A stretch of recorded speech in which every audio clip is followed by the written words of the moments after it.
बहुजन आंदोलन के इतिहास में 23 सितंबर 1917 का दिन बहुत महत्वपूर्ण है। आज संकल्प दिवस है। आज ही के दिन बाबा साहब डॉक्टर भीमराव अंबेडकर ने बड़ौदा नरेश की रक्षा सचिव की नौकरी के दौरान जातीय घृणा और विद्वेष के कारण नौकरी छोड़ी दी। पूरा भारत ही नहीं बल्कि बाबा साहब के मानने वाले विश्व भर के अंदर संकल्प।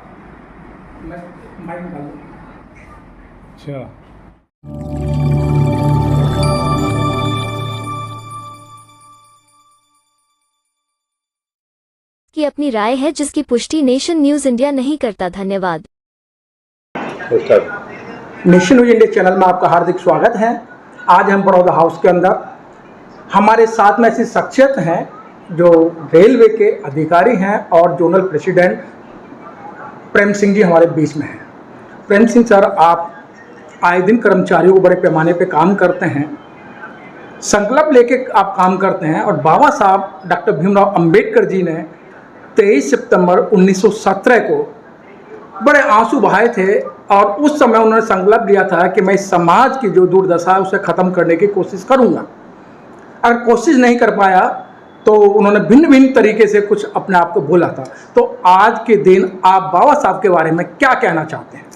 देखिए, मैं यही कहना चाहूँगा कि उस समय का देश काल, वातावरण, स्थिति, परिस्थिति एकदम विपरीत थी। मनुष्य होते हुए भी, उसका अधिकारी होते हुए भी, पात्र होते हुए भी अपात्रता का शिकार होना पड़ता था। क्योंकि बाबा साहब उस समय के देश के सबसे शिक्षित व्यक्ति थे और ऐसी स्थिति में उनका जो करार था उसके अनुसार उनको नौकरी करनी थी। और जब नौकरी करते करते उनके साथ भेदभाव हुआ और उनको उचित मान सम्मान नहीं मिला, तो ऐसी स्थिति में बाबा साहब ने नौकरी छोड़ना उचित समझा। चूँकि उस समय रहने के लिए स्थान नहीं था और जिस तरह के उनके साथ भेदभाव था, तो बाबा साहब ने संकल्प लिया था आज ही के दिन कि मैं आजीवन अब किसी की नौकरी नहीं करूँगा और मैं अपने समाज के कल्याण के लिए जो भी होगा आजीवन मैं उसके लिए काम करता रहूँगा। तो संकल्प दिवस पर जो देश का युवा है, नशे में डूबा हुआ है, उनके से काम कर रहा है, ऐसे युवाओं के लिए इस संकल्प दिवस पर आप क्या अपील करेंगे?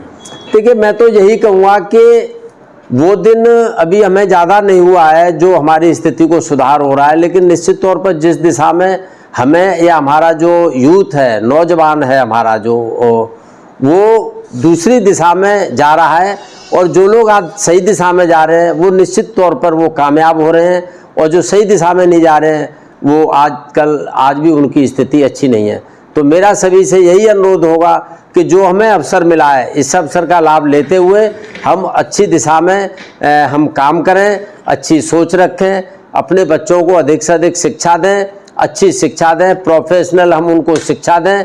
और मेरा ये है विशेष अनुरोध है कि बेटों के साथ साथ बेटियों पर और अधिक जोर दें ताकि हमारा देश तो सुदृढ़ होगा ही होगा, हमारा समाज भी सुदृढ़ होगा। और जब एक बच्ची पढ़ के आती है तो वो दो परिवार को संभालती है और दोनों परिवार शिक्षित हो जाते हैं। इसीलिए मेरा मानना है कि बेटी और बेटे में भेदभाव किए बगैर बेटी को और ज़्यादा ध्यान देना है और बेटी को भी उचित शिक्षा ग्रहण करानी है, ऐसा मेरा अनुरोध है। सर, बाबा साहब को जानते सब हैं लेकिन बाबा साहब की मान नहीं रहे हैं और इसमें भिन्न भिन्न तरीके की बातें आती हैं, क्योंकि बाबा साहब ने जो अधिकार दिए थे बड़ी मेहनत मकसद से दिए थे, लेकिन उनकी तरफ लोगों का ध्यान नहीं है। देखिए, मैं तो यही कहूँगा कि जो एक वंचित समाज जो हजारों वर्ष से वंचित था, हजारों वर्ष के वंचित होने के बाद उसे अवसर उतने नहीं मिले जितने मिलने चाहिए थे, तो उतना सुधार होना चाहिए था, उतना सुधार भी नहीं हुआ। चूँकि जो हजारों वर्ष की गुलामी, मानसिकता, संकुचितता और जो वंचितता जिनके साथ रही है वो एक कम समय में इतना ज़्यादा ऊंचा स्थान नहीं पाना संभव नहीं था उसके लिए। लेकिन मैं फिर भी यही कहूँगा कि हम अच्छे से अच्छा काम करें और बाबा साहब को हम मानते हैं, बाबा साहब की नहीं मानते हैं, ये हमारी गलती है। जबकि मैं अपने बारे में बता रहा हूँ कि मैं बाबा साहब को मानता हूँ, उससे ज़्यादा मैं बाबा साहब की भी मैं मानता हूँ। और आज जहाँ बैठा हुआ हूँ मैं northern railway headquarter Baroda house बहुत प्राइम लोकेशन पे हमारा ऑफिस है।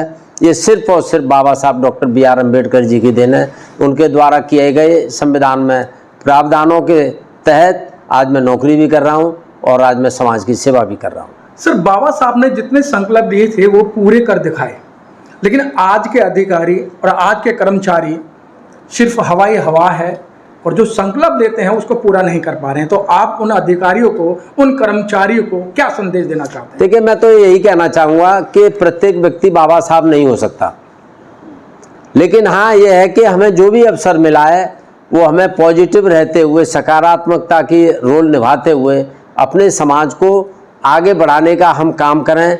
यही बाबा साहब का सपना था और बाबा साहब का जो असली जो कर्ज है हमारे पर, जो हम पे एहसान है, वो वही होगा कि हम बाबा साहब के बताए हुए रास्ते पे चलें और बाबा साहब ने जो जो हमारे लिए जो प्रावधान किए हैं उनको हम आत्मसात करें और बाबा साहब के बताए हुए मार्ग पे हम चलते हुए समाज को भी उस रास्ते पर अग्रसित रहने के लिए हम अनुरोध करें और प्रेरणा बने। ऐसा मेरा सभी से अनुरोध है। बहुत बहुत धन्यवाद सर।